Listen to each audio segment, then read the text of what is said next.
오늘 우리에게 주시는 말씀은 로마서 3장 21절부터 31절까지입니다. 로마서 3장 21절부터 31절까지의 말씀입니다. 로마서 3장 21절부터 31절까지입니다. 제가 읽기 시작합니다. 이제는 율법 외에 하나님의 한 의가 나타났으니 율법과 선지자들에게 증거를 받은 것이라. 곧 예수 그리스도를 믿음으로 말미암아 모든 믿는 자에게 미치는 하나님의 의니 차별이 없느니라. 모든 사람이 죄를 범하였음에 하나님의 영광에 이르지 못하더니 그리스도 예수 안에 있는 속량으로 말미암아 하나님의 은혜로 값없이 의롭다 하심을 얻은 자 되었느니라. 이 예수를 하나님이 그의 피로써 믿음으로 말미암는 화목 제물로 세우셨으니 이는 하나님께서 길이 참으시는 중에 전에 지은 죄를 간과하심으로 자기의 의로우심을 나타내려 하심이니 곧 이때에 자기의 의로우심을 나타내사 자기도 의로우시며 또한 예수 믿는 자를 의롭다 하려 하심이라. 그런즉 자랑할 때가 어디냐? 있을 수가 없느니라. 무슨 법으로냐? 행위로느냐? 아니라 오직 믿음의 법으로니라. 그러므로 사람이 의롭다 하심을 얻는 것은 율법의 행위에 있지 않고 믿음으로 되는 줄 우리가 인정하노라. 하나님은 다만 유대인의 하나님이시냐? 또한 이방인의 하나님은 아니시냐? 진실로 이방인의 하나님도 되시느니라.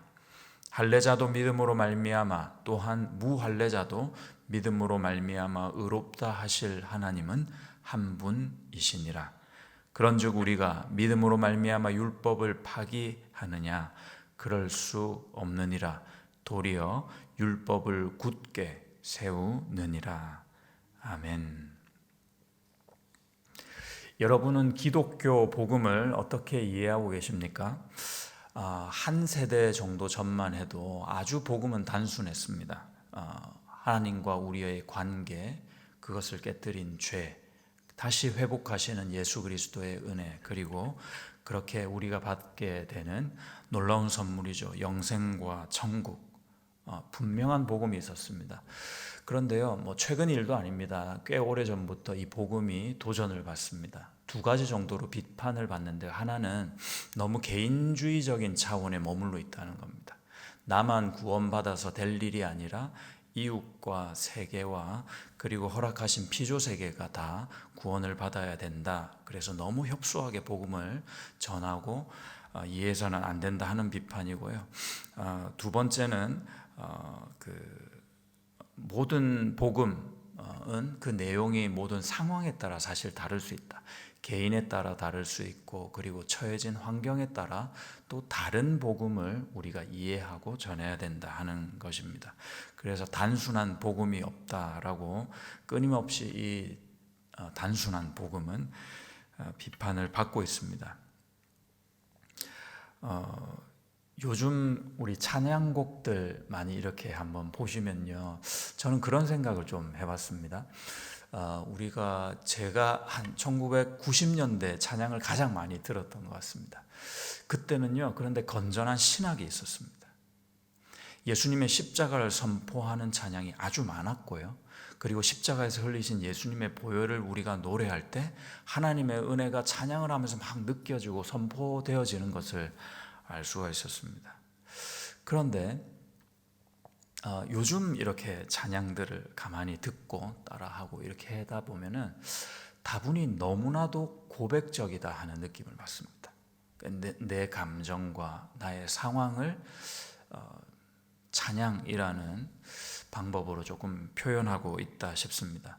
고백도 해야죠. 그런데 그 안에 건전한 신학, 건전한 복음, 예수 그리스도의 십자가와 흘리신 보혈의 그 메시지가 참 많이 줄었다 생각이 됩니다. 왜 그랬을까 생각을 해봤습니다. 왜 그러고 있는 것일까 생각을 해봤는데, 개인적인 문제는 아니겠지만 작사자들이 있을 거 아닙니까? 음악이니까. 작사자들이 예수님을 믿고 자라가면서 배우는 바가 있어요. 교회에서 아무래도 배울 거 아닙니까? 말씀을 배우고. 결국 음악의 문제가 아니라 말씀에서 빈약한 면이 있었다 싶습니다. 오늘날 교회에서 예수 그리스도의 십자가와 그 흘리신 보혈과 우리를 어떻게 구원하시고 어떻게 우리가 영생을 얻게 되었는지에 대한 그 은혜가 온전히 선포되지 않은 것은 그런 문화와 풍조 속에서 자라다 보니까 이것이 아주 고백적이고 개인주의적인 신앙으로 자꾸 이제 어떻게 표현할까요? 매몰된다 그럴까요? 벗어나지를 못하는 겁니다. 단순히 세대가 달라서 그렇다 하기에는 성경은 너무나도 여전하고 건재합니다. 진리는 변하지 않았거든요. 그런데 그 진리가 마치 숨바꼭질을 하듯이 꽁꽁 숨겨져 있는 이상한 일이 자꾸 일어나고 있습니다. 교회에서 잘 전하지 않으니 잘 배울 기회가 없어서 아닌가 싶었습니다. 예수께서 내 죄를 용서하시고 그것을 위해서 십자가에 피 흘려 돌아가시고 지금도 내가 성령으로 그 예수와 함께 있음을 믿고 의지하며 우리가 영생을 우리 인생 가운데 능력으로 살아갈 수 있다는 그 귀한 복음이 너무나도 도외시되거나 변질되어가는 모습 아닌가 싶습니다. 가장 중요한 진리인데 말이죠. 그런 의미에서 방금 우리가 보았던 로마서 본문은 참 반가움을 주는 것 같습니다. 본문에 나온 중요한 단어들을 오늘 아침에 좀 개념적으로 한번 살펴보면 은혜가 되겠다 싶습니다. 먼저 의라는 개념이 있습니다. 디카이오스는요, 관계적으로 이해를 해야 합니다. 어떤 사람의 성향이 불의를 보면 못 참는 그런 의로움, 이런 거는요 되게 우리의 사고 속에서 상식적인 의입니다. 성경은 그것도 포함하기는 하지만 훨씬 더 깊은 의미가 있습니다. 관계적으로 이해를 해야 됩니다. 하나님과 우리와의 깨어진 관계가 있어요. 이 관계가 깨어졌는데 그 관계를 메우고 연결해주는 유일한 방법이 의입니다. 깨어진 이 관계가 하나님과 우리의 깨어진 관계가 회복되어지는 것을 성경은 의라고 합니다. 예수 그리스도가 하나님이 제시한 우리에게 주신 유일한 의입니다. 그런데 이 의는요, 예수께서 가지고 예수라는 의, 하나님의 의거든요. 근데 이 의를 우리가 어떻게 덧입을 수 있는가 하는 문제가 생깁니다. 어떻게 그 의를 내가 얻을 수 있는가? 이때 율법과 믿음에 대한 이해가 필요한 겁니다. 그래서 오늘 본문 로마서 말씀에서도 율법과 믿음을 아주 대칭적인 구조로 율법이 저쪽 끝에 있으면 믿음은 이쪽 끝에 있다고 지금 보여주면서 믿음을 강조하고 있는 그런 내용입니다. 성경에서 여러분 율법 하잖아요. 보통은 구약시대에서 이어져 온 율법을 이야기합니다. 그런데 오늘날 우리에게는 율법이라고 했을 때 무엇을 연상하면서 율법을 생각해야 되는 것일까요? 여러분에게 율법은 어떤 의미입니까? 율법은 조금 통틀어서 이해할 필요가 있습니다. 총괄해서요. 미련한 우리가 구원을 주는 의를 얻어보기 위해서 내 안에서 또는 내가 만들 수 있는 모든 소위 선한 것입니다. 특별히 행위라는 말로 대체될 수 있습니다. 내가 하나님께 가지고 갈 수 있는 이거 어때요? 하나님 할 수 있는 모든 인본적인 그것을 율법이라고 합니다. 다시 말해서 율법은 단순히 구약 성경에 나온 613개의 하라 또는 하지 마라의 명령에 국한되지 않는다는 겁니다. 인간 사회의 윤리나 도덕이나 준법, 의식 그런 것들도 다 크게 보면 우리가 성경에서 받아들이고 이해하는 율법의 범주에 속합니다. 나쁜 거 아닙니다. 꼭 필요한 것들입니다. 그러나 분명한 한계가 있는 겁니다. 이 소위 율법, 즉 우리의 어떤 것을 하나님께 내어놓아도 구원에 이르게 하지 못한다는 한계가 있습니다. 죄 문제를 해결하지 못합니다. 하나님의 영광에 이르지 못합니다. 제가 중고등부 교사할 때가 있었습니다. 중고등부 학생들을 저희는 중등부, 고등부 같이 이렇게 있을 때가 있었거든요. 이렇게 가르치는데 교사 회의였던 것 같아요. 제 동기 교사가 무슨 아마 교재연구인가 잘 모르겠어요. 주일 아침에 이런 얘기를 하는데 한번 여러분 들어보시고 한번 생각해 보십시오. 이 선생님이 이렇게 얘기했습니다. 구약의 이스라엘 백성들이 율법을 받았는데요, 율법을 완전히 잘 지켰다라고 했다면, 잘 지켰으면 다 구원을 받았을 텐데 율법 지키는데 실패해가지고 하나님이 고민하다가 안 되겠다, 얘네들한테는 희망이 없으니까 내 아들 예수를 주어서 구원하게 해줘야 되겠구나 하고 작심하셨다는 겁니다. 맞는 말입니까? 예, 많이 틀린 말입니다.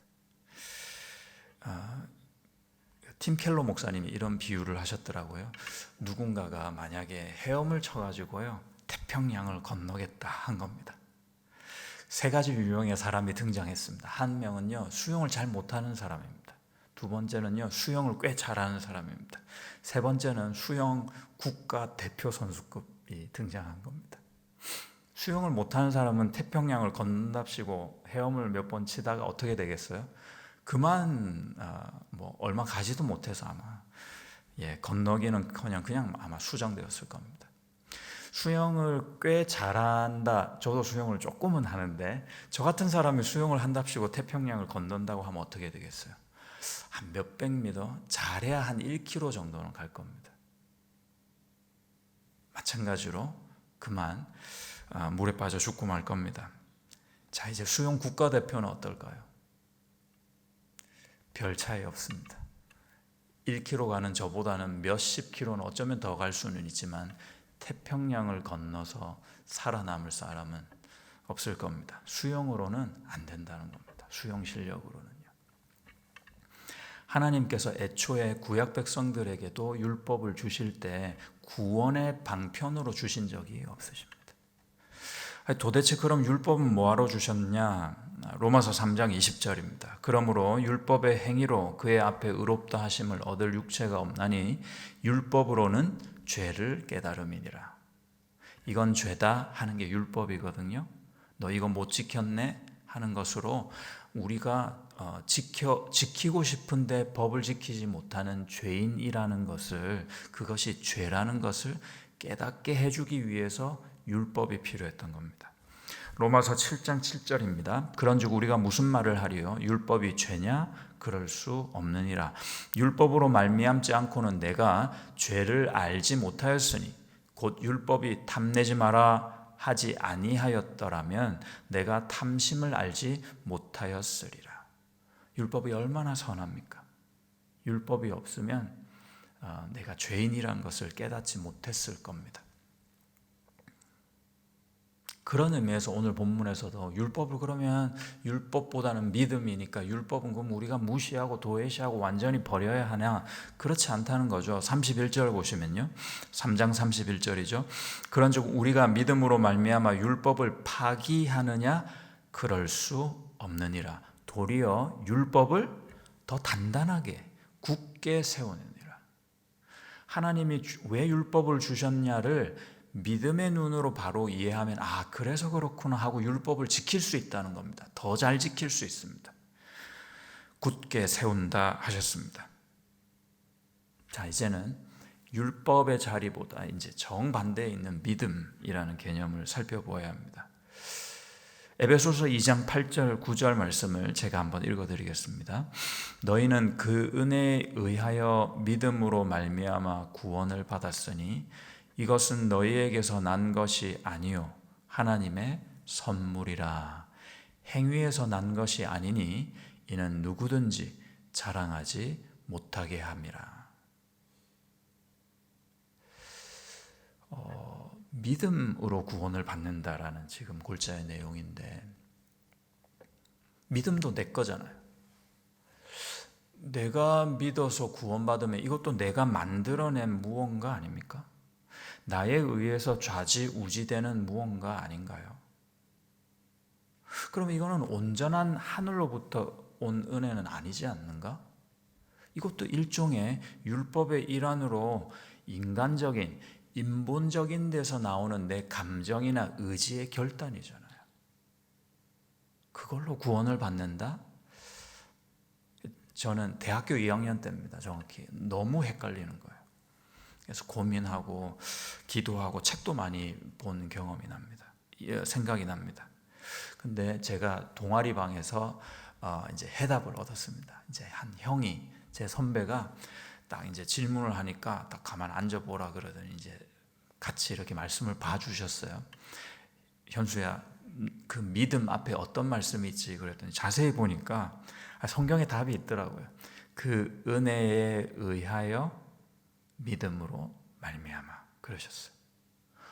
내가 믿음으로 구원받는 게 아니구나. 오해 없으시기 바랍니다. 믿음으로 구원받는 게 아니라 그 이전에 나에게 믿음을 심겨주신 하나님의 은혜가 먼저 있었구나. 그것을 알았습니다. 왜 그걸 못 봤을까 싶더라고요. 그래서 제 기억에 그 의자에 앉아있다가 무릎을 바로 꿇었습니다. 형 기도 좀 해달라고. 너무 감사하더라고요. 그러니까 내가 믿는다, 그 표현보다는 하나님께서 나를 믿어지게 만들어 주셨구나. 이게 정확한 표현입니다. 고린도전서 12장 3절입니다. 그러므로 내가 너희에게 알리노니 하나님의 영으로 말하는 자는 누구든지 예수를 저주할 자라 하지 아니하고 또 성령으로 아니하고는 누구든지 예수를 주시라 할 수 없느니라. 아멘입니다. 내게 아니라 성령을 통한 믿음이 먼저 오셨더라고. 저는 이게 내 건 줄 알았습니다. 믿음이 은혜였습니다. 그 속량하신 은혜, 속량은 값 주고 샀다는 금전적인 개념입니다. 리뎀션이죠. 속량하신 은혜가 얼마나 이렇게 마음에 콱 하고 들어왔는지 그 자리에서 무릎을 꿇었던 기억이 납니다. 값없이, 프라이슬리스입니다. 프라이스, 가치가 없다 해서 값 없다는 게 아니라 너무나도 큰 가치이기 때문에 값으로 매길 수 없다는 그 큰 은혜이다 하는 설명이죠. 대가가 없다는 겁니다. 우리에게 뭔가 요구하지 않으세요. 우리가 못 갚을 줄 아시고 그러셨던 것일 겁니다. 인과관계가 없습니다. 그래서 우리가 도저히 자랑할 수 없는 게 있다면 그게 구원받은 은혜입니다. 내 구원은 이래서 내가 받을 수 있었던 거야. 너는 이렇게 해야 돼. 너는 왜 그게 안 돼? 라고 할 수 없는 것이 구원입니다. 어떤 분은 또는 어떤 종파에서는 믿음으로 구원받는다. 교파죠. 교파에서는 믿음으로 구원받는다 했더니 이런 믿음을 자랑하고 있는 거예요. 그래서는 안 됩니다. 그거 하지 말라고 그 큰 은혜를 구원으로 주신 것입니다. 여러분은 예수님을 이 믿음으로 믿으시는지요? 예수님을 정말로 믿고 내가 새 사람 되었다 할 만한 근거가 무엇인지요? 내가 예수 믿었더니 내 인격도 어느 정도 좋아지고 내 삶도 보니까 복을 받아서 그런지 꽤 살만한 삶으로 바뀌더라. 이 정도면 내가 정말로 예수 믿고 성령으로 거듭난 자다 하고 확실히 확신하실 수 있으실까요? 우리가 예수 믿고 거듭났다는 증거는 예수의 십자가에서 찾아야 합니다. 나의 어떠한 것이 아니기 때문입니다. 내가 언제 죽었어요? 아직도 살아있는데요. 이게 아니라 하나님의 복음에 걸맞는 우리의 신앙 의식은 무엇이어야 되냐면 예수께서 2000년 전에 십자가에 죽으셨지. 거기서 찾아야 됩니다. 나도 거기서 죽었대 라는 고백이 나와야 합니다. 이것이 하나님이 우리에게 바라시는 의인된 고백입니다. 그래서 그 지향점을 향해서 오늘도 바쁘게 달려가는 것이죠. 그것이 신앙생활입니다. 구원받은 성도는 새 피조물이라고 하지 않습니까? 새로워졌다고 합니다. 그럼 내 동기와 내 소망도 순수해지고 새로워졌어야 할 겁니다. 우리 안에 정말 이 예수님을 섬기고 싶은 새로운 열망이 있어야 정상입니다. 예수님을 닮고 싶고요, 예수님을 더 사랑하고 싶은 그런 소망이 생겨야 맞는 겁니다. 그렇지 않다면 두 가지입니다. 나는 아직 거듭나지 못했거나 그 예수의 새롭게 하시는 능력이 내 안에서는 왠지 작동하지 않는 것일 겁니다. 우리가 예수님을 믿는 믿음과 신앙 안에서 예수님을 더 사모할 수 있게 되기를 예수님의 이름으로 축복합니다. 모든 매사에 예수님이 나와 함께 하심을 깨닫고 승리하고 또 승리했다, 이렇게 믿음으로 선포하는 여러분 되시기를 축복합니다. 그런 교회가 되기를 바랍니다. 그런 가정이 다 되실 수 있기를 그 예수님의 이름으로 축복드립니다. 찬양 한번